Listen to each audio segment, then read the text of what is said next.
Thank you, Kazem Saab. I think this is where the real conversations are happening. And, in addition to all that has been said, there's so much more when it comes to delivering the vital infrastructure or elevating the productivity, the yield, and the income of the farmers are concerned. I think one of the key elements is, of course, going to be putting the well-being of the farmers and those who are attached to the land, who are toiling away and doing all the hard work. I was looking at the losses. They amount to about 1.1 billion as per Kazim's statistics. And it is, these are the factors that directly impact the farmer and his wellness. So we are very, happy to have our next speaker shed some insight on that, because his is a vertical that is dedicated and is putting the farmers at the center. Ladies and gentlemen, he brings over 3 decades of extensive experience in banking, finance, and regulatory affairs in his role as the Chief Executive Officer of HBL Zarai Services. And this in itself has been a vertical setup for scientific crop advisory, high-quality farm inputs, machinery, the well-being of the farmers, and I had the good fortune of being there at the launch of it. So ladies and gentlemen, please put your hands together to welcome for his presentation about the well-being of the farmers and sustainability in the agriculture sector, Mr. Amir Aziz.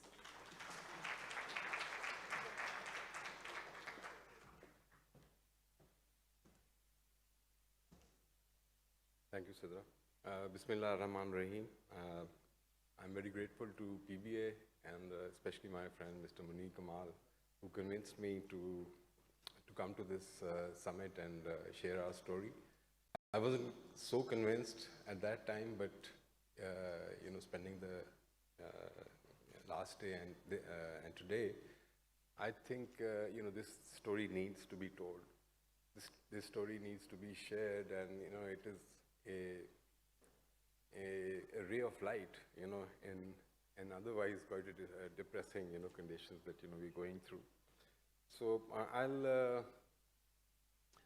they called, the topic of my presentation, the success of HBL Zarai. So, we're too young, we're just a year old, so it's too early to call it a success. But at its best, it's an earnest attempt to, break this deadlock that we find ourselves in. So a bit of a history, how we started, HBL, how it started. So this was basically a sponsor-driven agenda, which was obviously coming from the AKDN, EggFed, where they said that, while the bank is doing great for the last 75 years, but they were asking the management, the board, that what are you doing for the uplift of a common citizen of this country? What is the difference you're making in his economic and social life? So with this backdrop, HBL became the first bank in, I think it was late 2018, where they created a separate vertical, and they called it the Development Finance Group. And they brought me as the first head of development finance. Obviously, we had to quickly come up with a definition, what is development finance? So our definition for development finance was that, we look into, those segments of Pakistan economy which are significant, but still are sidelined or marginalized. And by that prism, obviously, agriculture was the first, sector to look at, because, there are many more pressing developmental needs as well. So we started thinking on what to do, what has not been done before. And luckily, I'm not a commercial banker and I'm not an economist, so I tried to look at with a very fresh pair of eyes and a perspective. And then then that's how our story starts. Now, if you see, if agriculture goes wrong, nothing else will have a chance to go right. Nothing could be closer to the truth for a country like Pakistan. It's just that we don't realize when agriculture misfires, performs, what it results in for the whole economy and the country.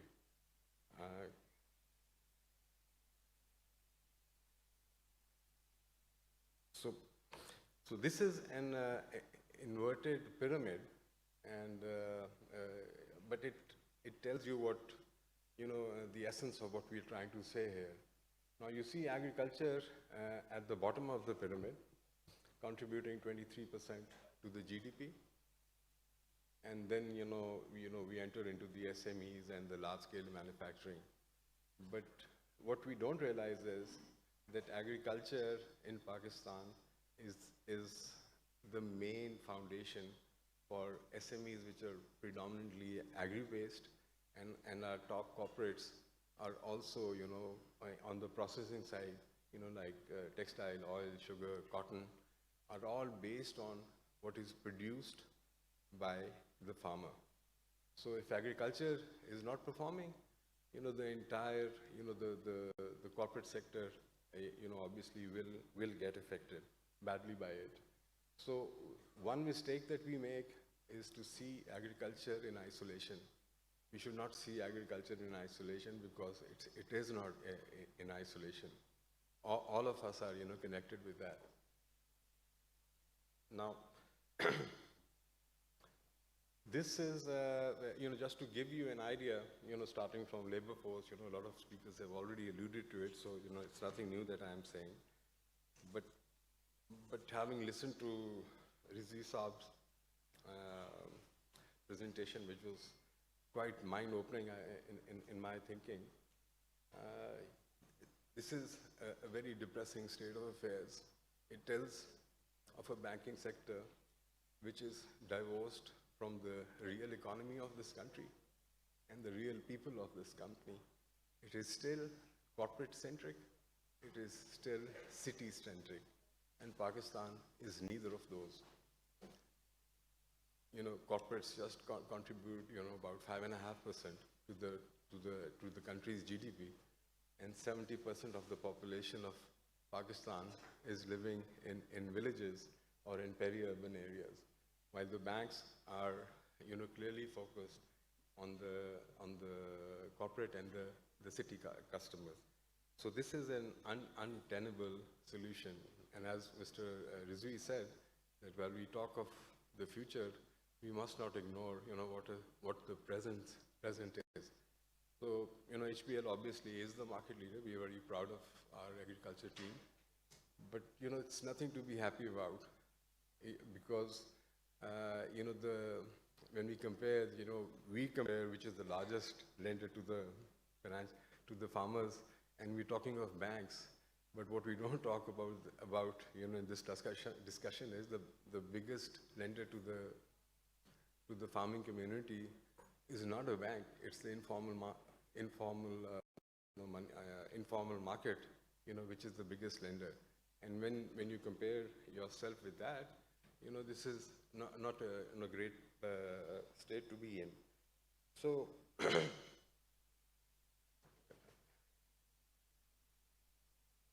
I'll take a bit of this time, because we all need to, seriously think about, what is happening.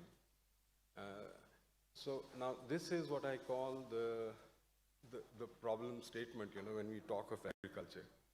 So we'll start with, a lot of other people have also alluded to it. The biggest issue Pakistan faces is the issue of inefficient production. We should not be, take comfort in that, we are the 5th largest producer of wheat or 6th largest producer of rice. What matters is that how much 1 acre produces. And when you use that matrix, then the reality dawns upon you that, we are an extremely inefficient use of land and natural resources. Think of wheat.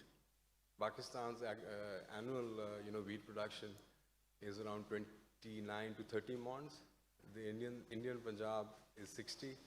The Chinese are doing it at 80. US 103 mons an acre. We talk of, milk production, our average per animal milk production is probably 4 liters. Compare it, with the Dutch cow, 45 liters. So that's where we are getting that hit. And unless we address the issue of productivity, we don't have a good case for agriculture, period, this is it. So the issue of productivity has to be dealt with. The second is, not many people talk about it. Being a farmer myself, I know, when the crop is harvested, my heart is in my stomach. Why? Because I don't know what to do with it. If it is perishable, I have a very limited window in which to sell. If I can't, it will all go waste. If it is storable, either I don't have a storage space, or if I have a storage space, I don't have the financial muscle to wait for a better price. So in short, the farmer always sells from a position of distress. And this distress is taken advantage by the widely held view is, just the aartis. But as we got deeper into it, it's the industry itself. So, the aarti only has a pound of flesh, and the whole workflow goes to the industry in terms of unfairness of prices. So what is the result of this?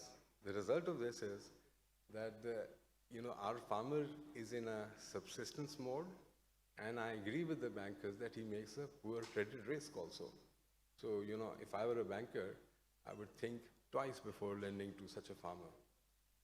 And, since he is in the subsistence mode and, our productivity is not going up, he takes the entire economy, with it. So we can't remain indifferent anymore, because this indifference is costing, the country a huge amount of, we are paying huge cost for this indifference, and it has to go on. It's an eye-opening, because, we say, okay, we're talking about the industry, the airlines are doing good, the oil and gas is doing good, but this is what happens when agriculture misfires. Now, these are, like 5 years figures of our food category import bids. Now, as a Pakistani, and Pakistan is an agriculture country, this is a very, very bad position to be in, that, we are importing. And look at the size. Every year, we are, $10 billion are going out of our economy to import these. Ideally, not ideally, at least we should have been self-sufficient, at least to produce these at least inside the country. But if you were, firing on all engines, this should have been a 10 billion export. Look at this swing from -10 to 20. So this is the impact agriculture has on this economy and on this country.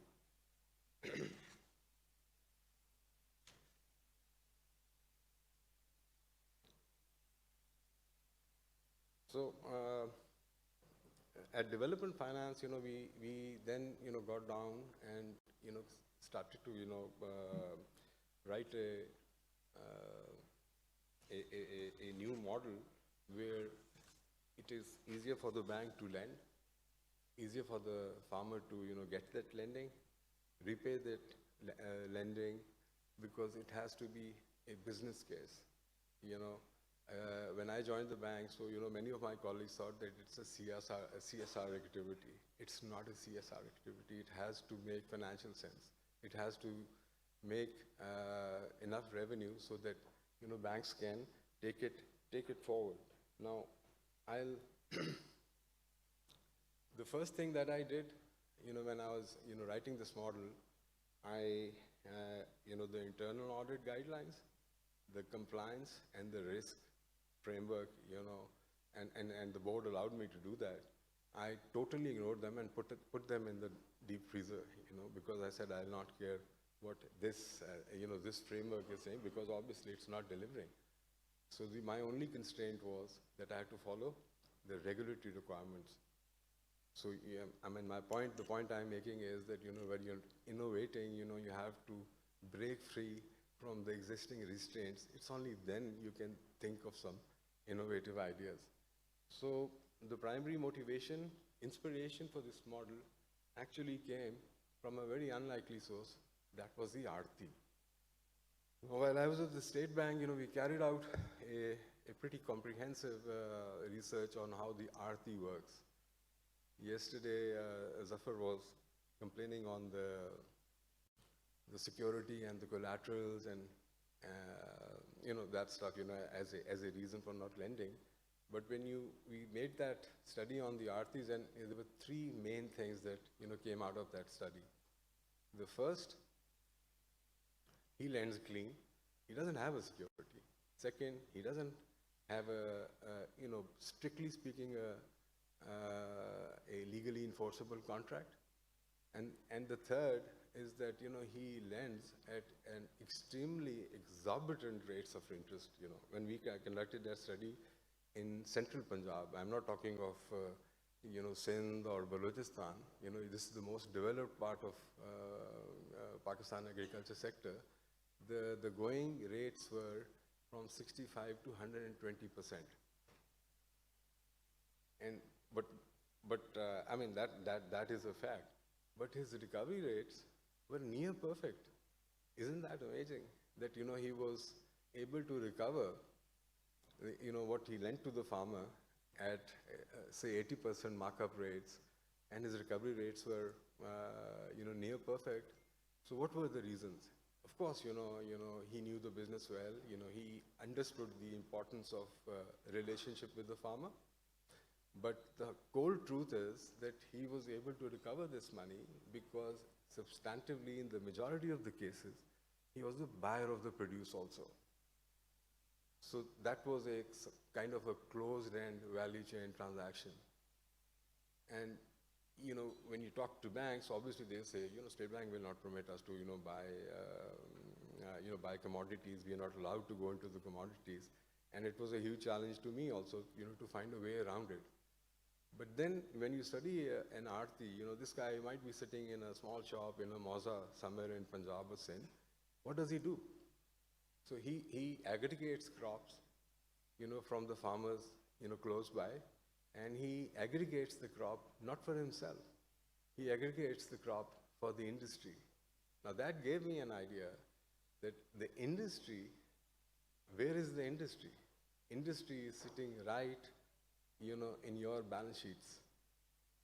And if banks don't realize that they're in a very powerful position to take over that role, in the sense that, banks, tend to work in verticals. This is the investment banking, this is the corporate, this is the SME, this is the personal loans.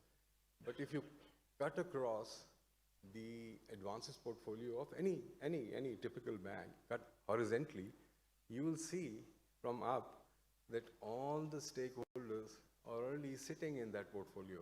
You see a farmer, you see an SME, you see a large-scale manufacturing. So what could be a better platform on, connecting these seemingly three different kind of stakeholders, so banks can become that platform where, all three can work, and banks can bring the financial discipline, the discipline to, honor your commitments by connecting all the three. So what we would do was that, we would not give them cash. Rather, we would, out of their loan proceeds, we would provide them with inputs, make available machines on rent. Our average farmer is a small farmer. He cannot afford, an 80 million combined multigrain combined harvester, which he would probably need for a day. It doesn't make sense. So the mechanization is a rental model, and our strongest intervention was, in this case, was the introduction of agronomy, which is the agriculture science. So the science drives it. So our agriculture officer would sit with the farmer, draw up a crop plan, exactly quantifying, how much he needs to, what amount is needed for the land preparation, what amount is needed for the inputs, what are the machinery rentals, and we would then, come up with the entire loan amount for it, sanction that loan, but we don't give him cash here. So that ensured that the cash was utilized for the purpose for which it was given, which banks, tend to generally, miss out on that. Now, and our agronomy is throughout the crop maturity, working with the with the farmer, to make sure that, you know, the crop is being managed well. Now comes the crop selling stage. So learning from the Aarti, you know, we started talking to our corporate clients and try and understand their quality requirements, because every processor, you know, when he buys, procures any agriculture produce, it has to meet certain quality parameters.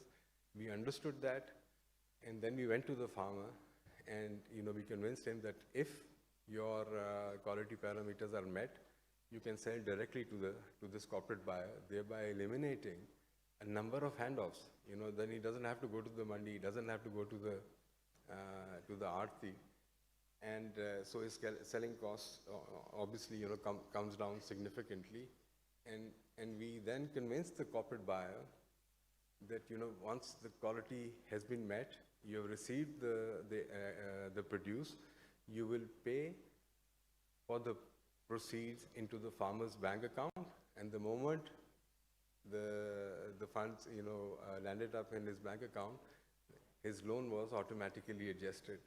For the first time in HBL's history, you know, we lent clean, meaning, you know, we lent to the tenant farmers, and, you know, the overall lending volume was about, you know, 1.5 billion spread over a period of 3 years, and our results were extremely encouraging. They were actually way better than, you know, our BAU results, and more so, you know, the unsecured ones were even better than the secured lending.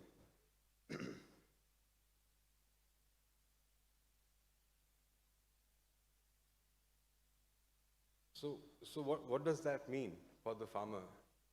So we help him with this production through provision of quality inputs, machines, the farming knowledge, and the agronomy advisory throughout the crop cycle.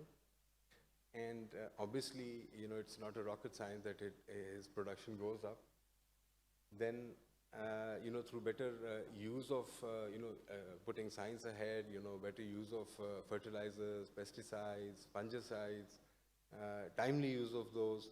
So, you know, we lower his cost of production, and through better selling, thereby, you know, he doesn't have to, you know, pay those exorbitant commissions and deductions, you know, to the middle market. His selling costs, you know, the cost to sell greatly reduced, and the end result was that the farmer made much more money than, you know, he was conventionally making under the old system of farming. Now, and this is a question, I mean, this is a slide I think the bankers need to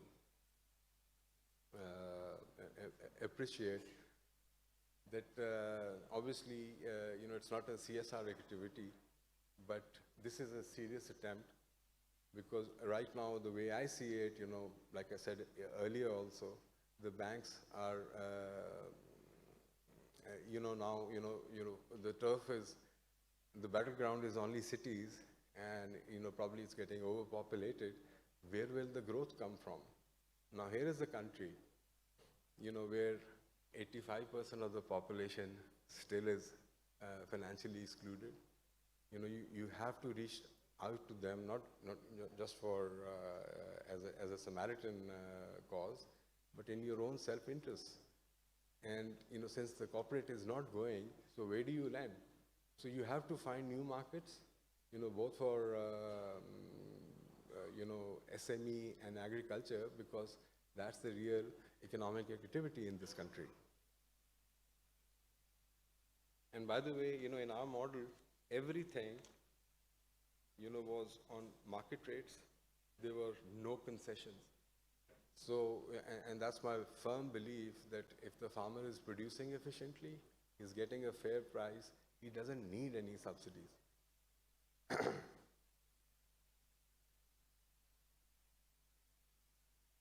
So this is the development finance journey. I'll quickly go through it, but the thing that needs to be appreciated is that it's difficult to start, but once it starts going, it grows exponentially.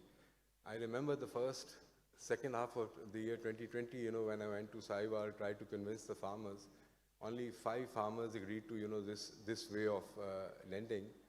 But the next year, it was 10,500 acres.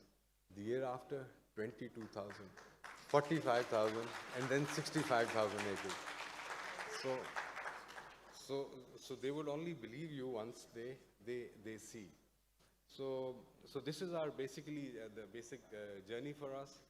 And when this strategy was presented to the board,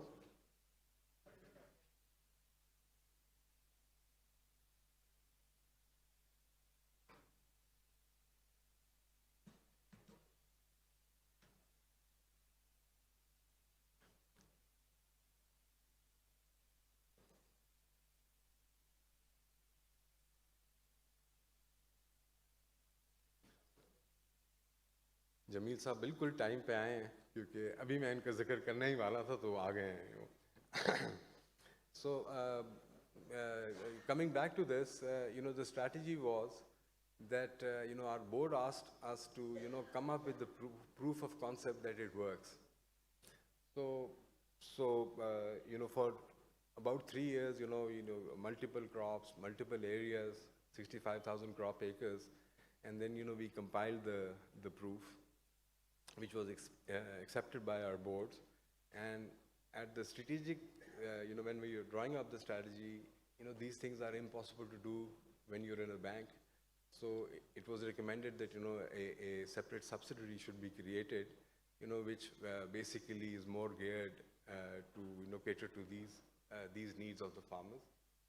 So the board gave us the approval, and we are extremely grateful to the HBL board, for showing the confidence in us, especially our chairman, Mr. Sultan Al-Ana, because, it would not have happened if that support wasn't there. So after we got the approval from our own board, then we, obviously, being a bank, we needed the regulatory approvals for it. And I must commend the governor. Coming from that side, it was not an easy decision for him because it's never been done. And, State Bank also supported us by giving us this permission, and probably HBL Zarai Services is the first subsidiary of a commercial bank which is not a financial company. So, we've got nothing to do with finance anymore. So, I'll quickly, I mean, that's how, the crop cycle progressed, from the seeds to transplanting. We applied the mechanical transplanters, and this is our agronomy team. And Kazim was, just referring, what machines do. So, this rice transplanter can, with mechanical accuracy, punch in from 90,000 to 120,000 plants per acre in probably 40 minutes. And the best of the farm labor doesn't go over 40,000. And they take 8 hours. So that's the case for the machines. We developed, because, for ease of the farmer, we didn't want him to travel 15 kilometers to our nearest branch. We developed, mobile-based apps.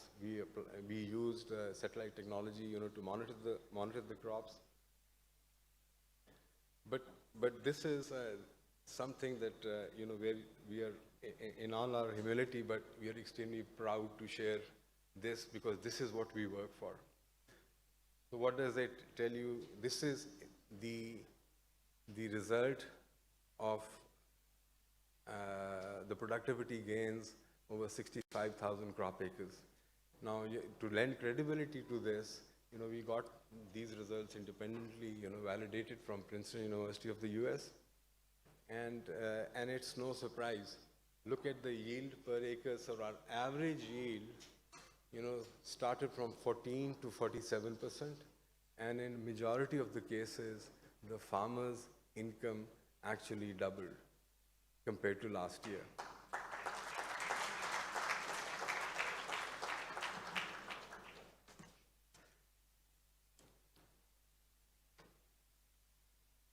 So that's one point. Another point I want to make, Deputy Governor Salimullah was here. And while the central bank, the federal governments, the provincial governments have always been, historically have been trying to, nurture, nudge the financial sector into that direction. But, the policy prescriptions have failed, as we can clearly see that, we still have a long way to go. I think it's high time that the banks realize that, if they want to move in this direction, they also need to think beyond banking, because they need to have a skin in the game where they take some responsibility. We can't leave everything to State Bank. They need to take some responsibility in developing the market and the infrastructure, which is then conducive to, lending to these sectors. So these are the, when I ask, a lot of people that, which is the biggest market in Pakistan, so most people would say the Karachi Stock Exchange. Munir, no offense intended, but look at these markets, So agriculture is the biggest market in Pakistan, and where are the banks, in this market? It's a 88 billion total. I mean, the breakdown was given in the earlier side. 63%. These are your consumers, of the future, which are excluded as of now, and include 39% of the Pakistan's total workforce. So, and of course, we have a small farming community. So now, what is HBL Zarai? HBL Zarai is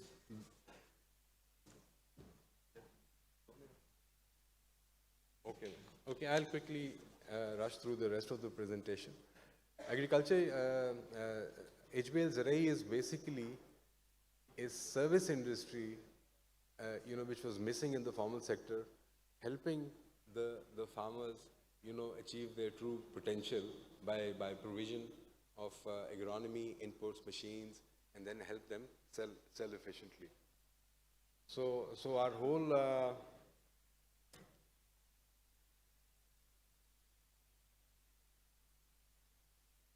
we have DERAs now in four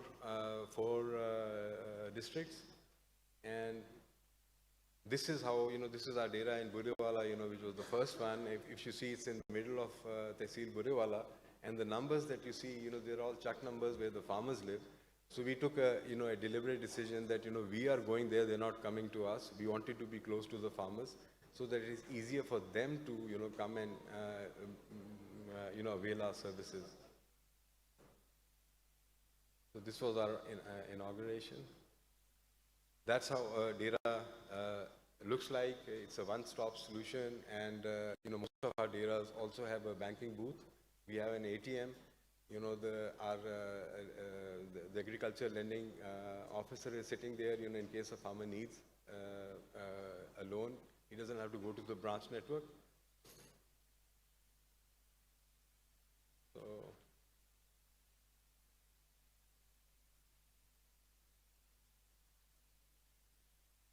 HBL Zarai is investing into modern machinery, and will continue to do that.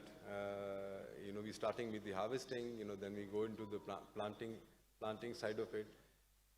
But by just using this harvester, the farm's yield goes up from 10 to 15%, because they are efficient.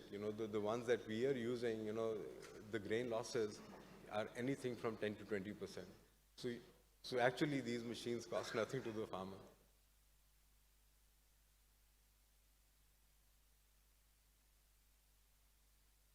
One last thing, the DERAs are big institutions, but our ultimate goal is to reach to the farmer in his village. So this is, we've come up with this new idea that this is a shop inside a village, and this boy that you see, he's a local boy. He was unemployed. So, we have groceries, we supply fertilizers, fodder for animals, and at the same time, we have, our Connect outreach there, where we are bringing the farmers into the banking fold by, promoting financial inclusion and opening their accounts right there at their doorsteps.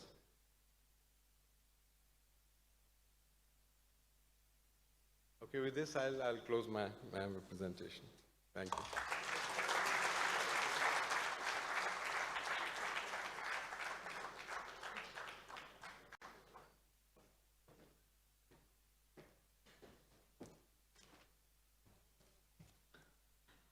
Thank you very much, Amir Saab. Ladies and gentlemen, we now segue into a very interesting segment. But first and foremost, please give a big round of applause to the Honorable Governor of the State Bank of Pakistan, Mr. Jameel Ahmed Saab. Thank you, sir, for joining us at the first ever Pakistan Banking Summit 2025. And so far, the conversations have been very fulfilling, very enlightening, and let this be the first of many that are to follow. And using this perfect occasion where we see at least 1,000 young practitioners, professionals from across the industry present here, and more than 45 leading institutions represented, 12 international speakers. We are also using this opportunity for the eKYC soft launch. Ladies and gentlemen, to tell you more about this wonderful blockchain technology that is now going to make things even easier, integrate the industry and the market even better, may I first and foremost invite